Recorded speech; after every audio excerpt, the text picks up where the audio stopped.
Salut à tous. Avez-vous déjà eu l'impression qu'un lieu vous connaissait mieux que vous-même? Qu'il pouvait lire dans vos pensées, sonder vos souvenirs les plus enfouis et vous les présenter, matérialisés dans la pierre et le silence? C'est une question que je ne m'étais jamais posée avant mon séjour à l'abbaye de la Clarté Silencieuse. Je suis historien de l'architecture, spécialisé dans les structures monastiques du premier art gothique. Mon travail est fondé sur la mesure, la précision, les faits. Je passe mes journées avec un télémètre laser, un carnet de croquis et des traités de stéréotomie. Pour moi, un mur est un mur.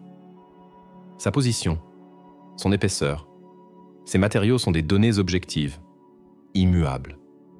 C'est avec cet état d'esprit, rationnel et un peu arrogant, que je suis arrivé dans ce coin perdu du Massif central. L'abbaye n'était plus en activité depuis la Révolution, mais une petite communauté laïque veillait sur son entretien, permettant à quelques chercheurs ou retraitants de s'y installer pour de courtes périodes. La légende locale, celle qui m'avait initialement attiré par son absurdité poétique, parlait d'un monastère vivant.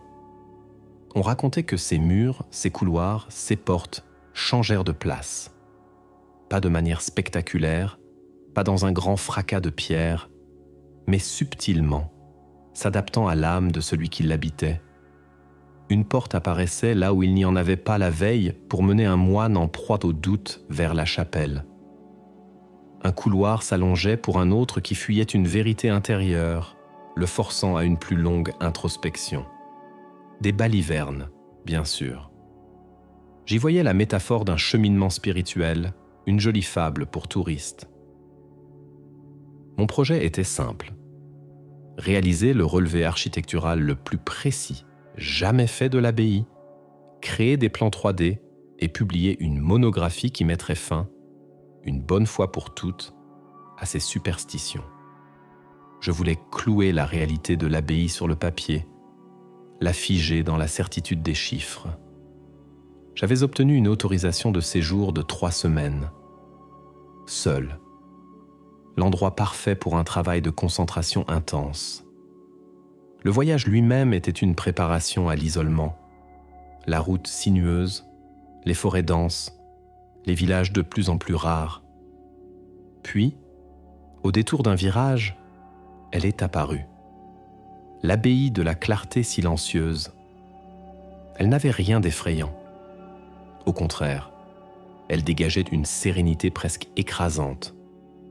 Construite dans un granit local aux teintes grises et ocre, elle semblait avoir poussé là, comme un affleurement rocheux façonné par des siècles de prières. Le style était cistercien dans sa plus pure expression. Dépouillé, fonctionnel, d'une beauté austère qui naissait de la perfection des proportions et de la qualité de la taille de pierre. J'ai été accueilli par un homme d'un certain âge, frère Antoine, qui n'était pas moine mais le gardien des lieux. Il m'a tendu une lourde clé en fer forgé. Elle ouvre la porte de votre chambre et celle du cloître, m'a-t-il dit avec un léger sourire. Pour les autres portes, cela dépendra de vous. J'ai pris ça pour une autre de ces phrases toutes faites, destinées à entretenir le mythe.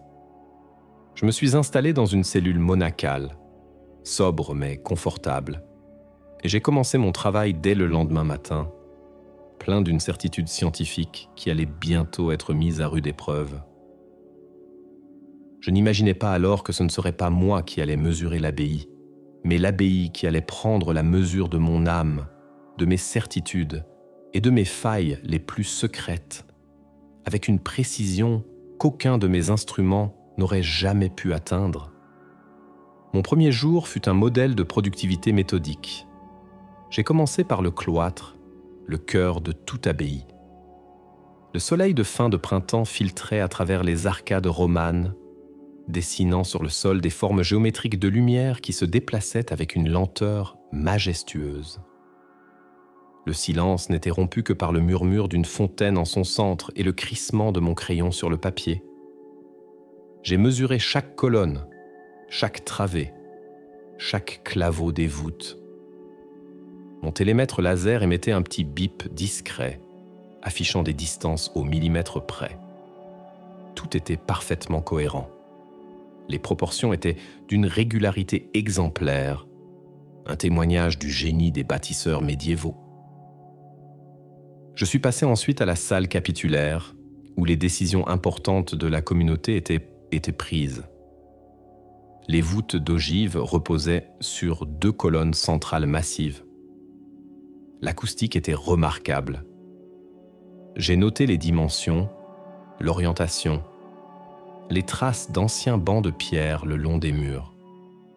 J'ai photographié chaque détail, créant une base de données visuelle exhaustive. Dans mon esprit, je déconstruisais déjà le mythe. L'abbaye était un chef-d'œuvre d'architecture, certes, mais un chef-d'œuvre statique, figé dans la pierre.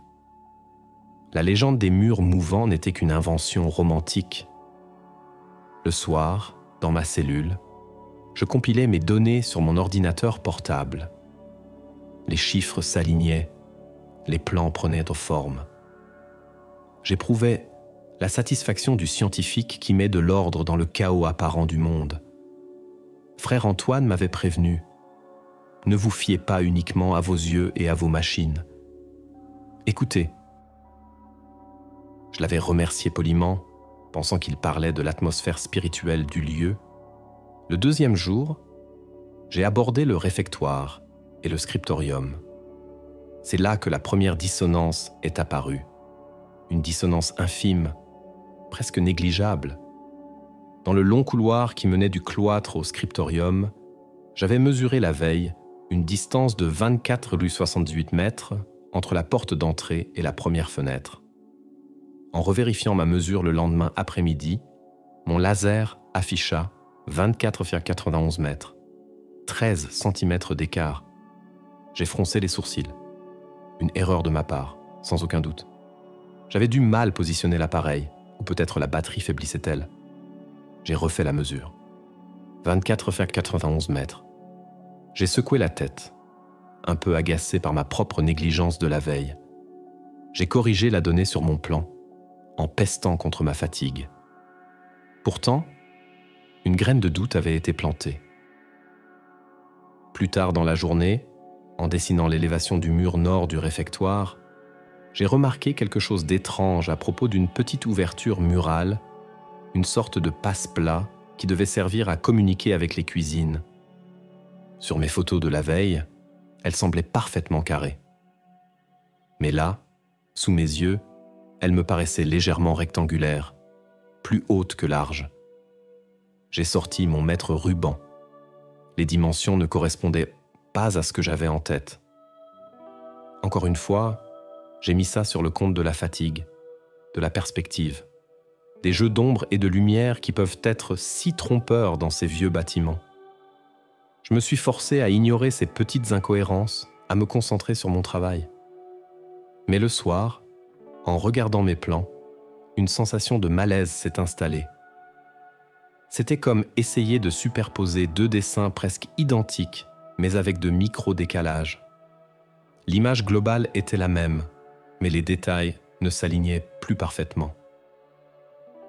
J'ai décidé de prendre des notes plus rigoureuses, de noter l'heure exacte de chaque mesure, de vérifier mon équipement 3 fois plutôt qu'une. Je voulais éliminer toutes les variables, toutes les sources d'erreurs possibles. Je n'étais pas encore prêt à admettre que l'erreur ne venait peut-être ni de moi, ni de mes instruments. Le 3e jour, j'ai décidé de refaire systématiquement toutes les mesures de la veille. Je devais établir une base de données fiable avant de continuer. Armé de mon télémètre, de mon carnet et d'une volonté de faire, je suis retourné dans le couloir menant au scriptorium. J'ai positionné l'appareil avec un soin maniaque, vérifié le niveau à bulle, m'assurant que rien ne pouvait fausser le résultat. Le rayon rouge a frappé le mur du fond. L'écran a affiché 24,78 mètres.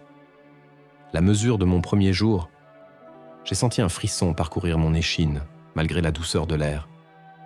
C'était impossible. J'ai refait la mesure, 5 fois, 10 fois. Le résultat était constant, 24,78 mètres.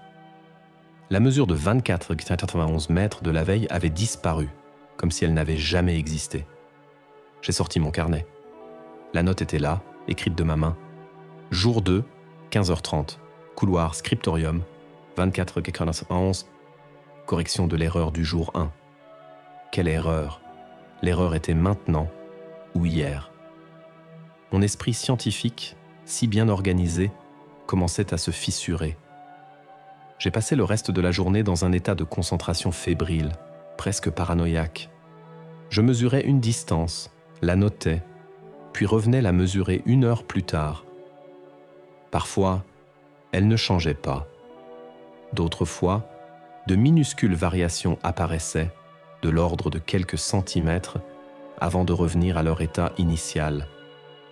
C'était comme si le bâtiment respirait, une pulsation lente, imperceptible, dont j'étais le seul témoin. J'ai commencé à douter de ma propre santé mentale. Étais-je victime d'hallucinations? Le stress de l'isolement, la pression de mon projet. Mon cerveau me jouait-il des tours? J'ai tenté de me raisonner. Les variations de température et d'humidité pouvaient, en théorie, provoquer de légères dilatations des matériaux. Mais à cette échelle, 13 cm sur un couloir en pierre, c'était de la folie. L'explication ne pouvait pas être physique. Le soir, exténué, je n'ai pas travaillé sur mes plans. Je suis resté assis dans ma cellule, la porte ouverte sur le cloître silencieux. Le soleil se couchait, peignant le ciel de teintes violettes et orangées. Pour la première fois, j'ai suivi le conseil de frère Antoine. J'ai cessé de regarder et j'ai commencé à écouter. J'ai écouté le silence. Et dans ce silence, il y avait quelque chose. Une présence.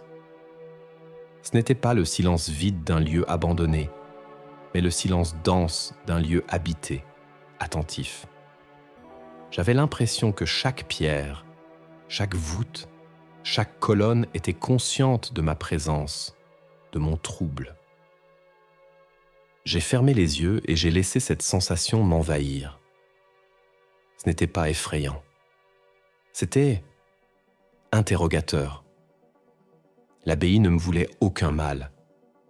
Elle semblait me poser une question que je ne pouvais pas formuler avec des mots.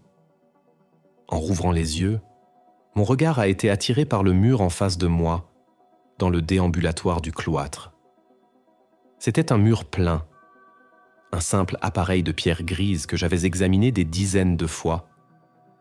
Mais à cet instant, dans la lumière du crépuscule, j'ai cru discerner l'espace d'une seconde, le contour d'une arche. Une forme fantomatique, comme si un passage avait été muré il y a des siècles. J'ai cligné des yeux et elle avait disparu. Le mur était de nouveau plein, uniforme, solide. J'ai pris ma lampe de poche et je suis allé l'inspecter. Aucune trace de joint, aucune différence dans la texture de la pierre. Rien. C'était une pure illusion d'optique. Mais l'image était si nette, si précise. Je l'avais vue. Mon cœur battait la chamade. La fatigue, me suis-je répété, c'est la fatigue. Mais au fond de moi, une autre certitude commençait à naître, aussi terrifiante que fascinante. L'abbaye était en train de me parler, et je ne comprenais pas encore son langage. Le 4e jour a marqué un tournant. J'ai abandonné ma quête obsessionnelle de mesures stables. Mon approche scientifique était dans une impasse. Si le phénomène était réel, il n'obéissait pas aux lois de la physique que je connaissais. J'ai décidé de changer de méthode, d'adopter une approche plus intuitive, presque phénoménologique. J'ai rangé mon télémètre laser et je n'ai gardé que mon carnet de croquis et mon crayon. Je voulais cartographier non pas les murs, mais mes perceptions. Je me suis laissé guider par mon instinct, déambulant sans but précis dans le dédale de pierre. j'ai exploré des parties de l'abbaye que j'avais jusqu'alors négligées. Les anciens celliers, les greniers poussiéreux, la tour de l'horloge. C'est en poussant une petite porte basse, dans une aile reculée, que l'expérience a pris une dimension profondément personnelle. La porte s'est ouverte sur une petite pièce que je n'avais pas encore vue. Elle n'était pas sur le plan général que j'avais consulté. Elle était probablement un ancien débarras ou une cellule de pénitence. Elle était vide, à l'exception d'un vieil établi en bois adossé au mur du fond. Une fine couche de poussière recouvrait tout, scintillante dans le rai de lumière qui tombait d'un oculus en hauteur. Et puis, l'odeur m'a frappé. Un mélange incroyablement spécifique de sueur de chêne, de poussière froide et d'une subtile fragrance de térébenthine. Mon souffle s'est coupé. J'ai reculé d'un pas, comme si j'avais vu un fantôme. Cette odeur, c'était celle de l'atelier de mon grand-père. Mon grand-père maternel, mort quand j'avais 12 ans, était ébéniste amateur. J'avais passé des centaines d'heures dans son petit atelier au fond du jardin, un lieu magique rempli d'outils fascinants et de cette odeur si particulière.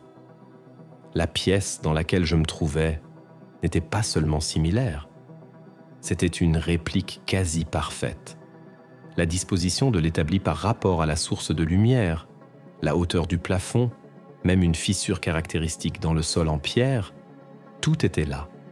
C'était spatialement et sensoriellement identique. Mon esprit rationnel hurlait à la coïncidence, à la puissance de la mémoire olfactive qui peut déclencher des associations puissantes. Mais c'était trop précis. J'ai approché de l'établi, le cœur battant. Sur le bois usé, des entailles, des marques de coups de ciseaux. J'ai passé la main sur une série de petites encoches sur le bord. Mon grand-père faisait ces mêmes encoches pour tester le tranchant de ses gouges. J'ai failli éclater en sanglots. C'était à la fois merveilleux et terrifiant. Comment était-ce possible ? Étais-je en train de projeter mon propre souvenir sur cet espace neutre ? Ou est-ce que l'abbaye avait puisé dans ma mémoire pour recréer ce lieu ? L'idée était si folle que j'ai dû m'asseoir sur le sol froid pour ne pas tomber. Je suis resté là pendant près d'1 heure, submergé par une vague de nostalgie douce, amère. Je me suis souvenu de la patience de mon grand-père m'apprenant à tenir un rabot, de la fierté dans ses yeux quand j'avais fini mon premier petit objet en bois. J'ai aussi ressenti la douleur de sa perte, une douleur que j'avais enfouie sous des années de travail et d'ambition.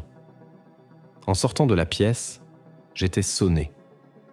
J'ai refermé la porte et je l'ai examinée. Elle semblait vieille, authentique, parfaitement intégrée au mur. Je suis revenu sur mes pas. J'ai fait le tour du bâtiment par l'extérieur, essayant de localiser la pièce. Impossible. Dehors, à cet emplacement, il n'y avait qu'un mur de soutènement massif, sans aucune fenêtre ni oculus. La pièce n'existait que de l'intérieur. Ce soir-là, je n'ai ressenti ni peur, ni confusion. J'ai ressenti une forme d'humilité. J'étais venu ici avec l'arrogance de celui qui sait, et j'étais confronté à un mystère qui dépassait non seulement mes connaissances, mais aussi mon imagination. La légende n'était pas une métaphore. L'abbaye changeait bien de place. Mais elle ne déplaçait pas seulement ses murs. Elle déplaçait les frontières entre le passé et le présent, entre la pierre et la mémoire. Mon expérience personnelle, aussi bouleversante fût-elle, n'était pas une preuve. C'était une anecdote, une hallucination potentielle. Pour comprendre, je devais sortir de mon propre cas. J'ai décidé de consacrer les jours suivants à la recherche d'archives, de témoignages. Si le phénomène était réel et ancien, d'autres que moi avaient dû en faire l'expérience. J'ai commencé par la petite bibliothèque de l'abbaye, une collection hétéroclite de livres de piété, de traités de théologie et de quelques registres anciens qui avaient survécu aux affres du temps. La plupart étaient des comptes, des inventaires de récoltes, des listes de novices. Mais dans un journal de la fin du XVIIIe siècle, tenu par le père prieur de l'époque, j'ai trouvé une entrée troublante. Il y décrivait un jeune moine, frère Thomas, tourmenté par une mélancolie tenace. Le prieur notait « Aujourd'hui, frère Thomas m'a avoué, en pleurs, qu'il ne trouvait plus la porte de la bibliothèque, lieu de son seul réconfort. À sa place, un mur nu.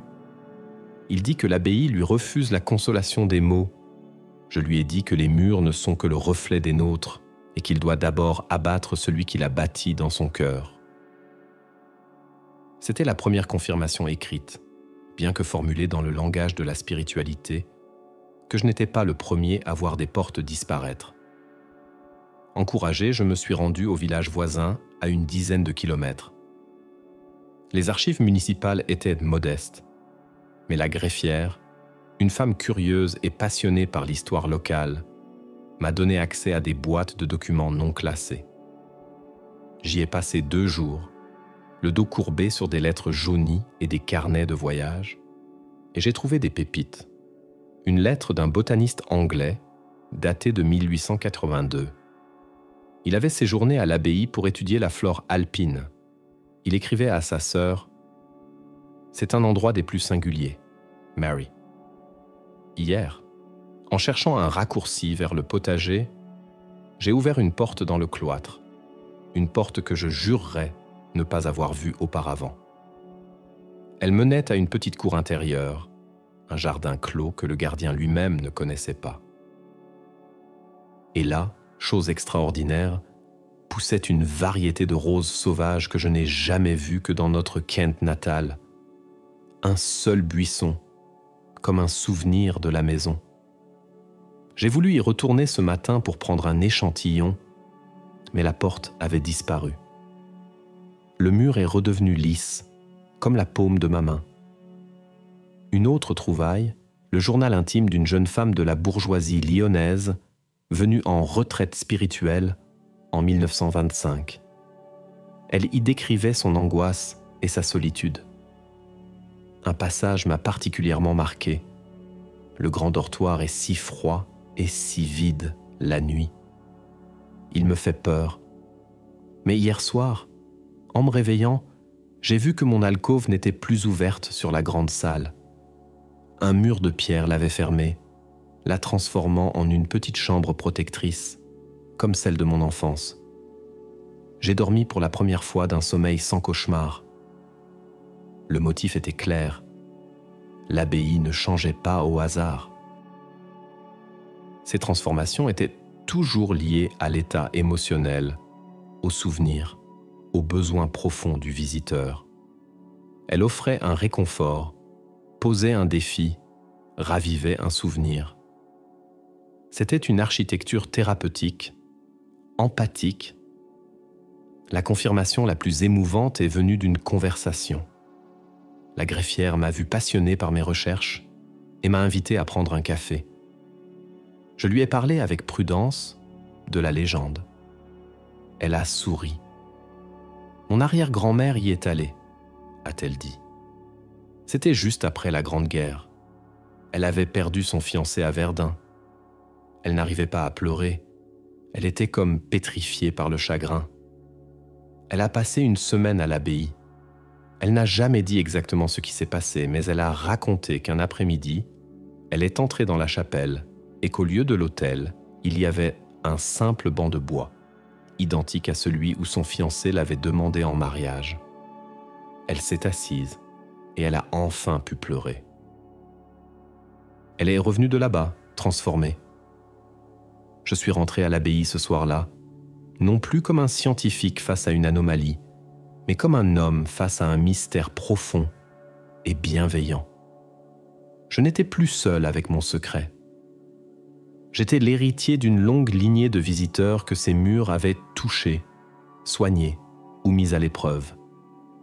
Je savais maintenant que le phénomène était réel et documenté, même de manière anecdotique. Mais pour le prouver de manière irréfutable, selon les standards de mon époque et de ma profession, il me fallait un autre témoin, un témoin sceptique. J'ai appelé ma collègue, Élise Renaud. Élise est tout ce que j'étais avant d'arriver ici, brillante, rigoureuse et avec une foi inébranlable dans le positivisme scientifique. Pour elle, tout ce qui n'est pas mesurable n'existe pas. Je lui ai parlé de mes découvertes avec le plus de détachement possible, en présentant les variations dimensionnelles comme une énigme architecturale. Je n'ai pas mentionné l'atelier de mon grand-père. Je savais qu'elle me rirait au nez. Piquée par la curiosité et flairant un article potentiellement révolutionnaire ou une occasion de me prouver que j'avais perdu la tête, elle a accepté de me rejoindre pour 2 jours. Son arrivée a été comme un souffle d'air frais et rationnel. Elle a examiné mon matériel, a vérifié les calibrations, a arpenté les lieux avec un œil critique. C'est magnifique, Julien, mais ça reste de la pierre et du mortier. Tes variations sont sûrement dues à des erreurs de protocole. J'ai proposé une expérience. Demain matin, nous allons cartographier la même zone, l'aile des moines au 1er étage. Mais nous le ferons séparément. Tu prends l'escalier est, je prends l'escalier ouest. Nous nous rejoignons au centre du couloir à midi précise. Nous ne communiquons pas avant. Nous dessinons le plan de ce que nous voyons. Ensuite, on compare. Elle a souri, amusée par le défi. Marché conclu. Prépare-toi à admettre que tu as besoin de vacances. Le lendemain matin, l'atmosphère était chargée d'une tension palpable. Nous nous sommes séparés à 9h. J'ai arpenté lentement ma moitié du couloir, notant chaque porte, chaque renfoncement, chaque fenêtre. Je me sentais étrangement calme. Je savais ce que je voyais. Je savais aussi que l'abbaye était à l'œuvre. À midi, nous nous sommes retrouvés comme convenu. Élise tenait son carnet de croquis contre sa poitrine, un air indéchiffrable sur le visage. Nous nous sommes assis sur les marches de la salle capitulaire. « Alors ?» ai-je demandé. « Montre-moi ton plan. » Elle a hésité, puis a ouvert son carnet. J'ai ouvert le mien. Nous les avons posés côte à côte. Le silence qui a suivi a duré une éternité. Nos plans ne correspondaient pas. Sur le côté nord du couloir, là où j'avais dessiné un mur plein, long de 12 mètres, elle avait dessiné une enfilade de 3 petites arches basses menant à ce qui semblait être des cellules individuelles. Sur mon plan, à l'extrémité ouest, le couloir se terminait par une grande fenêtre en ogive. Sur le sien, il tournait à angle droit et se poursuivait. « C'est impossible », a-t-elle murmuré, le visage pâle. « Je les ai vus, Julien. J'ai même touché la pierre des arches. Elles étaient froides. Et moi, j'ai touché ce mur, ai-je répondu. Il était lisse et continu. Nous étions abasourdis. Nous avons décidé de retourner sur les lieux ensemble cette fois. En montant l'escalier, nous avancions côte à côte. Et là, sous nos yeux, le couloir était dans une 3e configuration. Les arches d'Élise n'étaient pas là. Mais mon mur plein non plus. À sa place se trouvait une série de niches murales peu profondes, comme pour des statues. La fenêtre au fond avait été remplacée par une porte en bois massif, fermée à clé. Nous nous sommes regardés, les yeux écarquillés. Il n'y avait plus de doute possible. Le phénomène était réel, objectif dans sa subjectivité. L'abbaye ne présentait pas la même réalité à 2 personnes différentes au même moment, et elle présentait une réalité de compromis ou une 3e version lorsqu'elle était observée par plusieurs personnes simultanément. C'était comme si nos consciences interféraient avec la structure même de l'endroit. Élise, la rationaliste, était sans voix.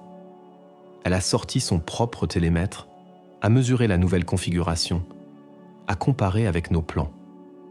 Rien ne collait. Elle s'est assise sur le sol, la tête entre les mains. « Qu'est-ce que c'est que cet endroit ?» a-t-elle finalement demandé. Ce n'était plus une question rhétorique. C'était le début d'une quête commune pour comprendre non pas le comment, qui semblait hors de notre portée, mais le pourquoi. Pourquoi des moines du XIIe siècle auraient-ils bâti un tel lieu? La réponse ne se trouvait pas dans les manuels d'architecture, mais dans l'histoire oubliée de ces bâtisseurs. Notre enquête a pris une nouvelle direction. Il ne s'agissait plus de documenter les anomalies, mais de comprendre l'intention originelle. Qui étaient les moines qui avaient érigé l'abbaye de la Clarté silencieuse? Les archives standards la classaient comme une fondation cistercienne classique, mais en creusant plus profondément dans des textes obscurs et des correspondances d'abbés, Élise et moi avons découvert qu'il s'agissait d'un ordre dissident, presque hérétique, connu sous le nom des frères cartographes de l'âme. Cet ordre n'avait existé que pendant 1 siècle et demi avant d'être absorbé de force par la branche principale cistercienne, et leurs écrits avaient été en grande partie détruits ou confisqués. Ils étaient considérés comme dangereux, trop versés dans un mysticisme qui flirtait avec l'ésotérisme. Heureusement, quelques textes avaient survécu, dispersés dans des bibliothèques européennes. Grâce à nos contacts universitaires, nous avons réussi à obtenir des copies numériques d'un codex rare conservé à Munich, le De Aedificatione Animae, de l'édification de l'âme, le seul traité majeur des frères cartographes qui nous soit parvenu. La lecture de ce texte a été une révélation. C'était un mélange ahurissant de théologie, de philosophie néoplatonicienne, de géométrie sacrée et de ce que nous appellerions aujourd'hui la psychologie. Pour ces moines, l'architecture n'était pas un simple abri pour le corps, mais un outil actif pour la transformation de l'esprit. Ils croyaient que l'âme humaine avait une topographie, une géographie intérieure faite de souvenirs, de désirs, de peurs et d'aspirations. Leur but était de construire un espace physique qui puisse entrer en résonance avec cette géographie intérieure. Ils appelaient cela l'architecture résonante ou la maçonnerie de la perception. Le traité décrivait des principes de construction complètement étrangers à l'architecture traditionnelle. Il parlait de murs perméables aux souvenirs, de seuils d'introspection et de voûtes accordées à la prière silencieuse. Ils expliquaient comment, par un choix précis de matériaux, une orientation calculée non seulement par rapport au soleil, mais aussi par rapport à des lignes de force telluriques, et surtout par une consécration rituelle de chaque pierre posée, ils pouvaient imprégner le bâtiment d'une intention. Cette intention n'était pas de créer un lieu magique, mais un lieu révélateur. Le bâtiment, selon eux, ne créait rien. Il agissait comme un miroir, un amplificateur. Il captait l'état intérieur du visiteur et le lui renvoyait sous une forme spatiale, tangible. Une personne en paix y trouverait l'harmonie et la beauté. Une personne en proie au doute y verrait des couloirs sans fin et des portes closes. Une personne en deuil pourrait y trouver un espace reconfiguré pour accueillir son chagrin, comme la grand-mère de la greffière. Le concept des murs qui changent était donc au cœur de leur projet spirituel. Le changement n'était pas le but, mais la conséquence. Le but était la clarté silencieuse, la connaissance de soi obtenue par l'introspection dans le silence. Le nom de l'abbaye prenait soudain tout son sens. Ils ne cherchaient pas à prouver l'existence de Dieu par la grandeur de leurs églises, mais à permettre à chaque moine de trouver le chemin vers Dieu en explorant son propre labyrinthe intérieur, avec l'abbaye comme guide et comme carte. Élise était fascinée. Son scepticisme avait laissé place à une admiration intellectuelle. C'est de la physique quantique appliquée à la théologie du XIIe siècle, a-t-elle dit. Le bâtiment n'a pas d'état défini tant qu'il n'est pas mesuré par une conscience. L'observateur ne se contente pas de voir la réalité, il participe à sa création. C'était une théorie vertigineuse, mais c'était la seule qui expliquait tout. Les variations dimensionnelles, la matérialisation de souvenirs personnels, les perceptions différentes entre observateurs. Nous n'étions pas dans un lieu hanté. Nous étions dans un instrument spirituel d'une complexité et d'une subtilité inouïe, un accélérateur de conscience bâti en pierre. Nous avions enfin un cadre théorique pour comprendre nos expériences. Mais comprendre le mécanisme n'était pas la même chose que de vivre la thérapie. Je savais que l'abbaye n'en avait pas fini avec moi. L'atelier de mon grand-père n'avait été qu'un prélude. Il y avait une autre porte, plus difficile, qu'elle allait m'obliger à ouvrir.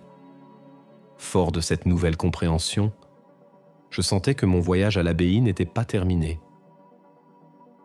La découverte de l'atelier de mon grand-père avait été une expérience douce amère, une reconnexion à un passé heureux.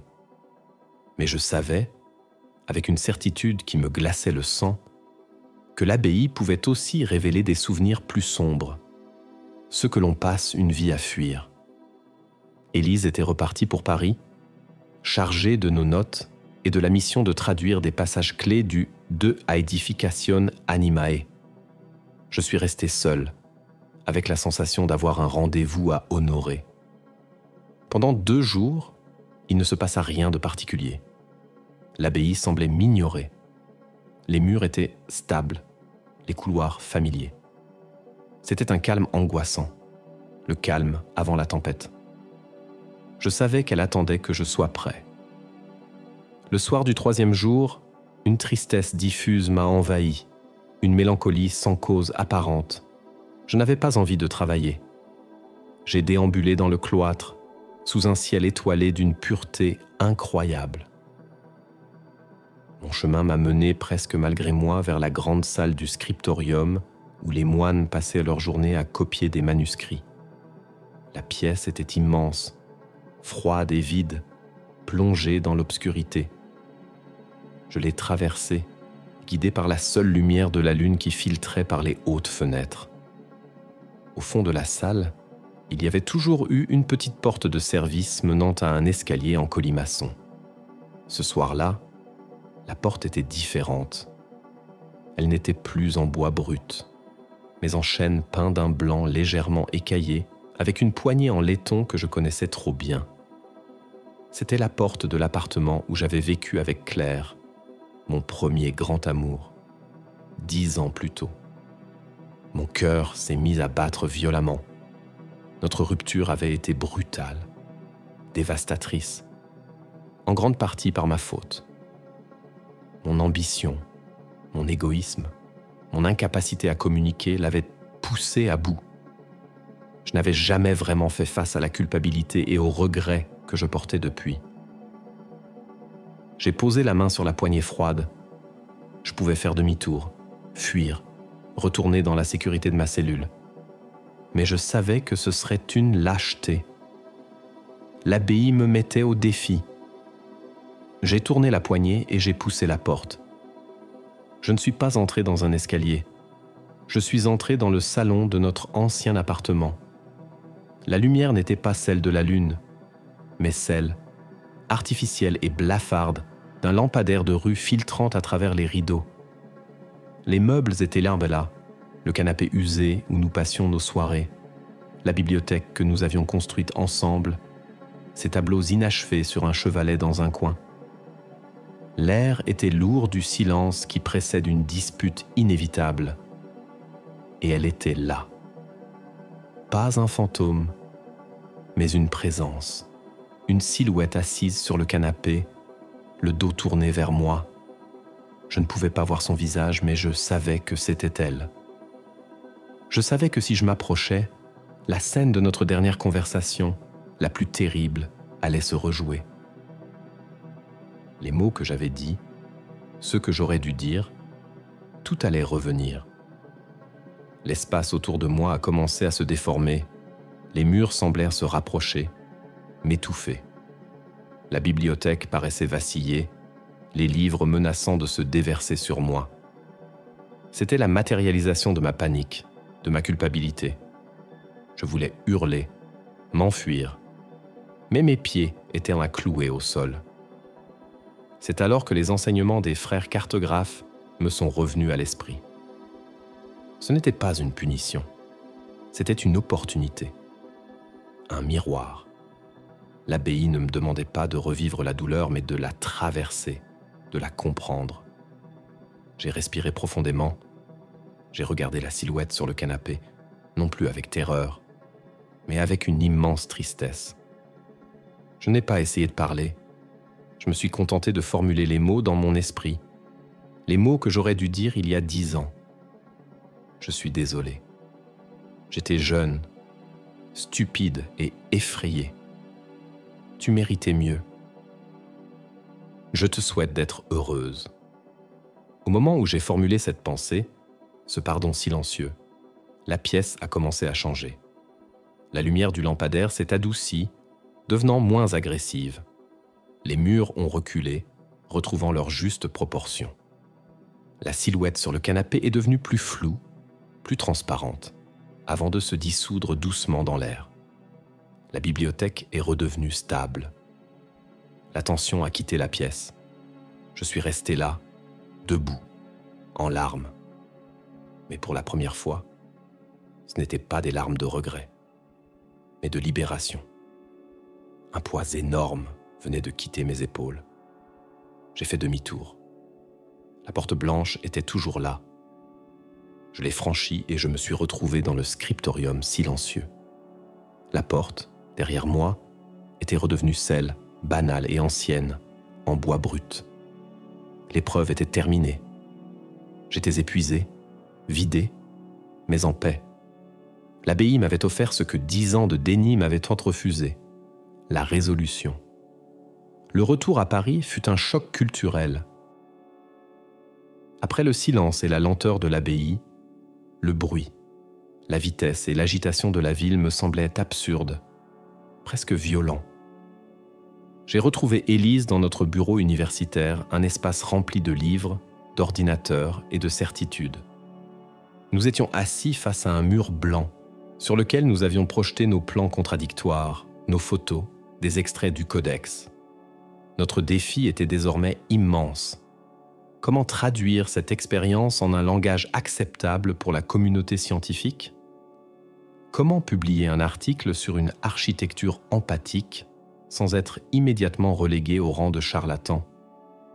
Notre premier réflexe a été de tenter de tout rationaliser à l'extrême.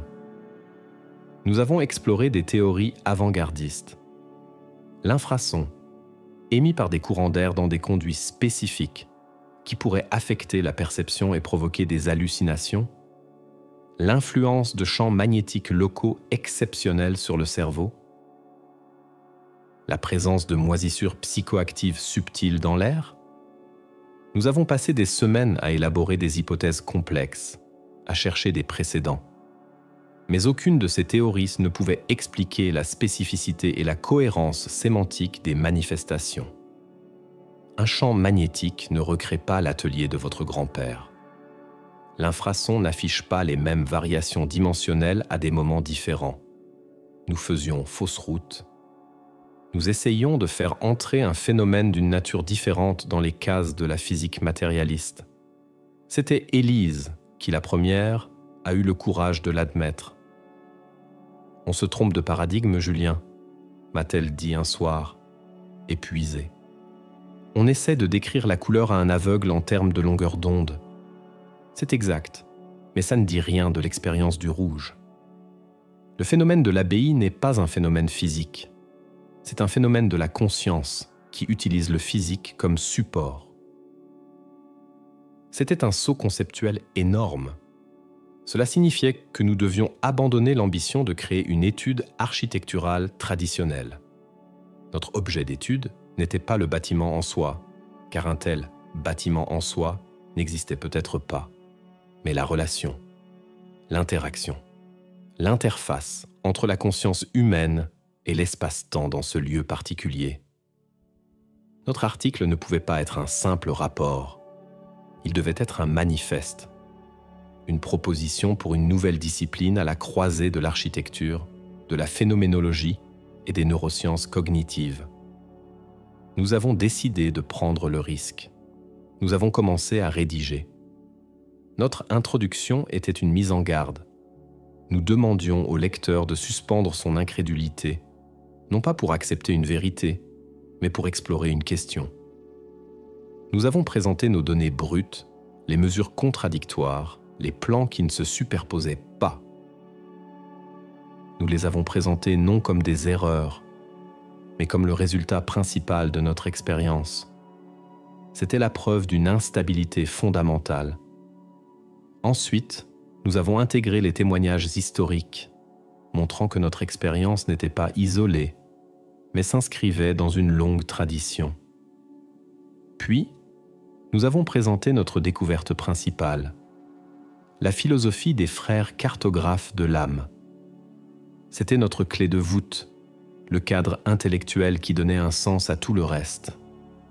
Nous avons montré que le comportement étrange du bâtiment n'était pas un bug, mais une fonctionnalité. C'était le résultat d'une intention délibérée. Enfin, nous avons risqué le témoignage personnel. J'ai raconté, de la manière la plus sobre et factuelle possible, l'apparition de l'atelier et du salon. Je ne les ai pas présentés comme des miracles, mais comme des reconfigurations spatiales à contenu mémoriel, des exemples du mécanisme de l'architecture résonante à l'œuvre. Nous avons conclu notre article par une série de questions ouvertes. Nous n'affirmions pas détenir la vérité. Nous affirmions avoir découvert un domaine d'étude entièrement nouveau.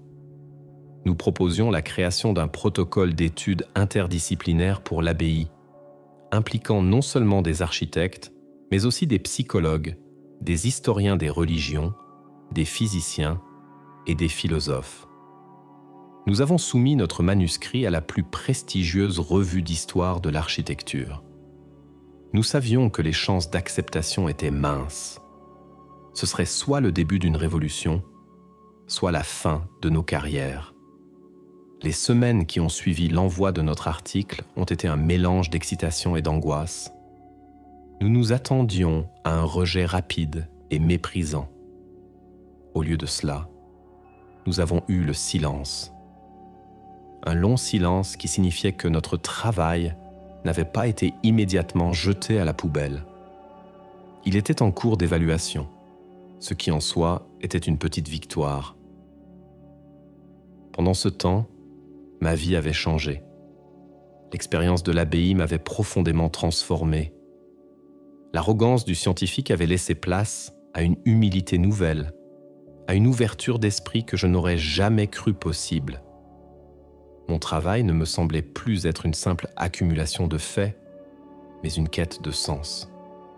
Je regardais les bâtiments différemment, non plus comme des objets inertes, mais comme des réceptacles de la mémoire humaine, des intentions, des émotions. L'abbaye m'avait appris que l'espace est une chose vivante, ou du moins qu'il le devient au contact de la vie. Je n'ai pas cherché à recontacter Claire. Ce que l'abbaye m'avait offert était une résolution intérieure, un pardon que je m'étais accordé à moi-même. Ce n'était pas à moi de rouvrir d'anciennes blessures pour mon propre soulagement. Le plus important était le changement en moi, l'espoir que je ne referais plus les mêmes erreurs à l'avenir. Finalement, après 3 mois d'attente, la réponse de la revue est arrivée.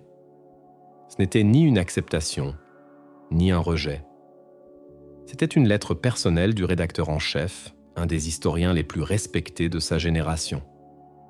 Il écrivait « Votre article est l'un des textes les plus extraordinaires et les plus dérangeants qu'il m'ait été donné de lire.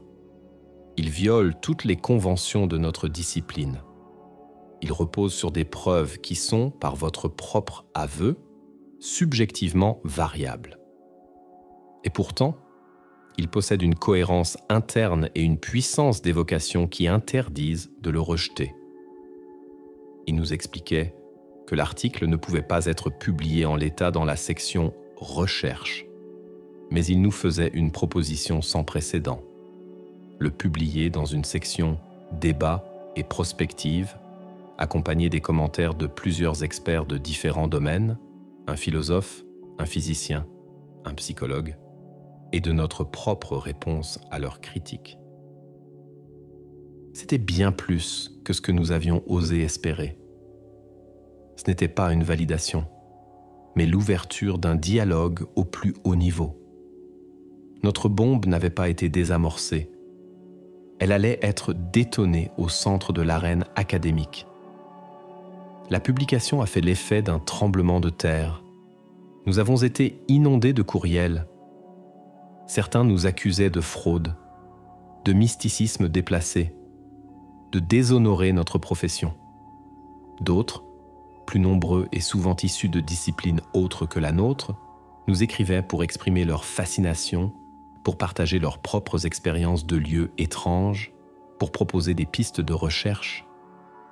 L'abbaye de la Clarté Silencieuse est devenue un sujet de conversation, un point d'interrogation au cœur du rationalisme. Je n'y suis jamais retourné. Je n'en ressens pas le besoin. Mon travail là-bas est terminé. L'abbaye n'est pas une destination touristique, c'est un instrument qui doit être utilisé avec intention et respect. Elle m'a donné ce dont j'avais besoin. Elle a brisé mes certitudes, m'a forcé à affronter mon passé et m'a ouvert à une compréhension plus profonde du monde et de moi-même. Elle reste là-bas, dans sa vallée isolée, silencieuse et attentive. Elle attend. Elle n'est ni bonne, ni mauvaise. Elle est un miroir d'une honnêteté absolue. Elle ne vous montrera pas ce que vous voulez voir, mais ce que vous avez besoin de voir. Elle ne vous donnera aucune réponse facile, mais elle vous posera les questions les plus importantes. Et c'est ainsi que je conclus mon histoire, en vous retournant la question que je me pose souvent depuis. Vous qui lisez ceci, avec votre propre bagage de joie, de regrets, de souvenirs enfouis et d'espoirs secrets. Si vous deviez marcher dans ces couloirs silencieux, quelles portes oubliées ces pierres bâtiraient-elles pour vous ?